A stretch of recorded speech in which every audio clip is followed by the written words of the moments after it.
میں یہ سمجھتا ہوں کہ یہ عمران خان صرف اکیلا مجرم نہیں تھا، اس کو لانے والے بھی اس سے بڑے مجرم تھے، ان سے بھی پورا ان کا حساب لینا چاہیے۔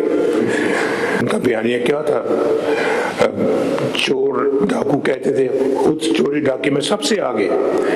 ساری داستانیں سامنے آ رہی ہیں، آپ کے پوری قوم کے سامنے آ رہی ہیں۔ 2018 میں 18 سے لے کے پھر 22 تک کیا ہوتا رہا پاکستان میں؟ انہوں نے کہا جی ہم الیکشن کا بائیکاٹ کریں گے، وہ سارا بائیکاٹ آپ کے سامنے ہے، جس میں اب وہ بائیکاٹ کیسا بائیکاٹ ہے جس میں ایوب خان کی بہو اور عمر ایوب کی بیوی جو ہے وہ خود الیکشن لڑ رہی ہے اور کہتے ہیں بائیکاٹ ہے۔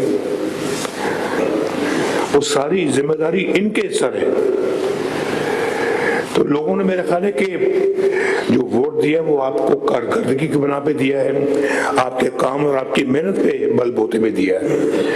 میں شہباز شریف صاحب کو اور مریم نواز شریف صاحبہ کو شاباش دیتا ہوں کہ ماشاءاللہ انہوں نے بہت محنت سے کام کر کے دوبارہ وہ مقام حاصل کرنے کی کوشش کر رہے ہیں جو کہ ہم نے کھو دیا تھا۔ یہ صحیح بات ہے اور یہ بڑا مشکل کام ہے، بڑا جان جوکھوں کا کام ہے یہ، کہ اس کو واپس پاکستان کو اس جگہ پہ لانے کی کوشش کر رہے ہیں۔ اللہ تعالیٰ ان کی کوششوں کو کامیاب کرے اور ہم نے سب نے مل کے ان کا ہاتھ بٹانا ہے، شہباز شریف کا بھی ہاتھ بٹانا ہے، مریم کا بھی ہاتھ بٹانا ہے۔ اور 1.5 سال میں ماشاءاللہ ایک عوامی خدمت کا ایک ریکارڈ قائم کیا ہے، اکانومی کو گڑھے سے پھر باہر نکالا ہے، اور یہ کہتے ہیں پاکستان ٹیک آف پوزیشن پہ آ گیا، ٹیک آف کر چکا ہے اللہ کے فضل سے، اڑان بھر چکا ہے پاکستان ماشاءاللہ۔ اب اس نے اوپر جانا ہے اللہ کے فضل و کرم سے، تو ڈیفالٹ سے ملک کو نکالا ہے، ڈیفالٹ سے بچایا ہے، بینک کرپسی سے بچایا ہے پاکستان کو۔ ہماری تو اقتصادی دیوالیہ پن ہو چکا تھا، اخلاقی دیوالیہ پن ہو چکا تھا، معاشرتی اور معاشی دیوالیہ پن ہو چکا تھا، بلکہ انسانیت کا یہاں پہ دیوالیہ پن کر دیا گیا تھا۔ بڑے چھوٹے کی کوئی تمیز تفریق نہیں تھی، نہ کوئی بڑوں کا ادب تھا، نہ کوئی چھوٹوں کا پیار تھا۔ پتہ نہیں شاید کرکٹ کھیلنے آئے تھے، وہی کھیلتے رہے یہاں پہ 5 سال۔ افسوس ہے اس بات کا ہے، اور بڑے چھوٹوں کا احترام ختم کر دیا انہوں نے، تو پاکستان ملک کا قوم کا دیوالیہ نکال دیا، ہمارے خارجہ امور کا دیوالیہ نکال دیا، IMF کو پھر ہمارے سر پہ لا کے بٹھا دیا۔ میں نے ان سے جان چھوڑائی تھی، ایک دوبارہ اس کو واپس لے آئے، امن و امان کا برا حال کیا، اس کا دیوالیہ نکال دیا۔ تو اور پھر غریب لوگوں کا دیوالیہ نکال دیا۔ میرٹ تو کہیں دیکھنے میں نہیں ملتا تھا ان کے زمانے میں۔ تو اب اللہ کے فضل و کرم سے دوبارہ جو ہے نا وہ سب چیزیں بحال کرنے کی کوشش ہو رہی ہے، اور میں یہ سمجھتا ہوں کہ یہ عمران خان صرف اکیلا مجرم نہیں تھا، اس کو لانے والے بھی اس سے بڑے مجرم تھے جو اس کو لے کے آئے، اور ان سے بھی پورا ان کا حساب لینا چاہیے۔ ان کا بیانیہ آپ اچھی طرح جانتے ہیں، اور ان کا بیانیہ کیا تھا؟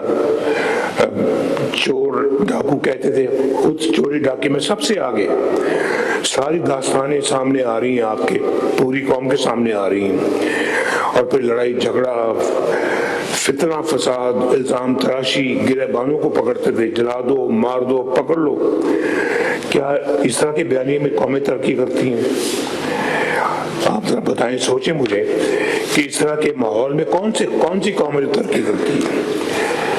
لیکن آج اللہ کے فضل و کرم سے مریم کے یہاں پہ پنجاب کے اندر 1,20,000 نئے گھر بن رہے ہیں غریبوں کے، اور ان کو گھر مل رہے ہیں، بن رہے ہیں اپنی چھت اپنا گھر اسکیم کے تحت۔ لوگوں کو پھر مفت دوائیں مل رہی ہیں دوبارہ نئے سرے سے، جو شہباز شریف صاحب نے شروع کی تھی اس کو انہوں نے پھر آگے بحال کیا، انہوں نے کینسل کر دیا آگے، اور پھر لوگوں کا غریبوں کا مفت علاج معالجہ بھی ہو رہا ہے، اور پھر نئے نئے ہسپتال شروع کر رہے ہیں اور اسٹوڈنٹس کو لیپ ٹاپ مل رہے ہیں, اسکالرشپس مل رہے ہیں اللہ کے فضل و کرم سے, اور ستھرا پنجاب ماشاءاللہ اپنا کام دکھا رہا ہے. گرین بسیں ہر ضلع میں, ہر شہر میں انشاءاللہ پہنچ رہی ہیں. ابھی تو آغاز ہے, ابھی تو اگلے 3 سالوں میں انشاءاللہ تعالیٰ اس سے بہت آگے جائے گا کام. تو پاکستان کا پنجاب کا امن و امان بڑا بہتر ہو گیا ہے, اور اب لوگ اپنے آپ کو کافی حد تک محفوظ محسوس کرتے ہیں.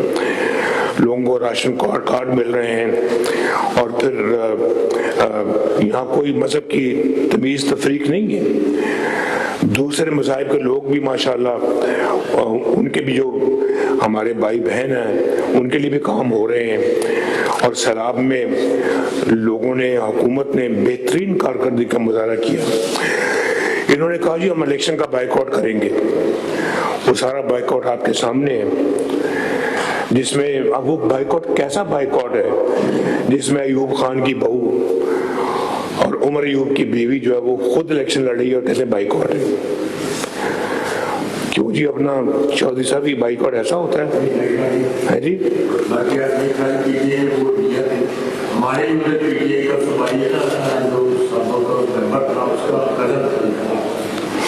اور ان کے امیدوار کھڑے تھے, اس کی اپنے لیڈر کی تصویریں لے کے پھر رہے تھے, کر رہے تھے, ساری کیمپیننگ کر رہے تھے, اور یہ کہہ رہے ہیں بائیکاٹ. نہیں بس ٹھیک ہے, ٹھیک ہو گیا. تو وہ اپنا مجھے آپ بتائیں کہ ہری پور میں جو ہمارا پنجاب کے صوبے سے باہر ہے, جس کے یہ ممبر بیٹھے ہیں یہاں پہ بھی الیکٹ ہوئے ہیں, میں آپ سب کو دل کی گہرائی سے مبارکباد پیش کرتا ہوں, اور جیتنے پہ بہت بہت مبارک پیش کرتا ہوں میں آپ کو. تو یہ بیٹھے ہیں, یہ ماشاءاللہ یہ اسے 40,000 کی لیڈ سے جیتے. کیوں بابر 40,000 کی لیڈ ہے؟ 44,000 کی لیڈ بتائیں. تو یہ ان کا بائیکاٹ ہے. تو اس زمانے میں جیسے کہ آپ جانتے ہیں کہ جس طرح کی یہاں پہ انتظامیہ چل رہی تھی, ہر روز نیا چیف سیکرٹری آ رہا ہے, ہر تیسرے دن آئی جی بدل رہا ہے, اور کوئی مستقل پالیسی نہیں ہے, کوئی مستقل اپنا مزاجی نہیں تھی, اور کوئی اپنا یہاں پہ ڈھنگ کے کام نہیں ہو رہے تھے. کوئی ترقی یافتہ, کوئی ترقیاتی کوئی کام ہوا ہی نہیں. خیر ان کی تو بات چھوڑو, اللہ کے فضل و کرم سے ترقی یافتہ کام جب بھی ہوئے ہیں تو وہ پاکستان مسلم لیگ نے کیے ہیں الحمدللہ. ہم نام لے لیں, دیکھ لیں جتنے بھی آپ کے دائیں بائیں جو منصوبے بنے ہوئے ہیں, سب کے اوپر مسلم لیگ کی مہر لگی ہوئی. اللہ کا بڑا شکر ہے, اللہ کا بڑا کرم ہے یہ. تو کہ آج ماشاءاللہ ایک باقاعدہ پالیسی کے تحت کام ہو رہے ہیں, میرٹ پہ کام ہوتے ہیں, اور ہر جو آپ کی چاہے کابینہ ہو, وزیر ہوں, مشیر ہوں, یا جو آپ کا چیف سیکرٹری ہے, یا آئی جی ہے, سی سی ڈی ہے, یا پنجاب کے باقی محکمے ہیں, وہ اپنا اپنا کام کر رہے ہیں. اور یہاں کوئی اس طرح کی بات نہیں کہ جی اس کی سفارش پہ اس کو لگا دو, اس کی سفارش پہ آپ اس کو لگا دیں. اپنے کوئی اس طرح کی بے ہنگم قسم کی ٹرانسفرنگ پوسٹرز نہیں ہوتی, جہاں سے پچھلے دور میں ہوتی تھی کہ 4 دفعہ چیف سیکرٹری بدلے جا رہے ہیں, 4 دفعہ آئی جی بدلے جا رہے ہیں. اور صرف یہاں نہیں, ہر صوبے میں جہاں بھی ان کی حکومت یہی حال تھا. تو آج ایک اللہ کے فضل و کرم سے ایک گڈ فیل فیکٹر ہے یہاں, فیل گڈ فیکٹر ہے یہاں پہ. تو یہ ایک مجھے یاد ہے کہ ایک ہمارے زمانے میں ہوتا تھا, جب میں فرسٹ ٹائم پرائم منسٹر بنا تو لوگ کہتے تھے کہ بڑا اچھی ایک ہمیں گڈ فیل فیکٹر محسوس ہوتا ہے آپ کے دور میں. تو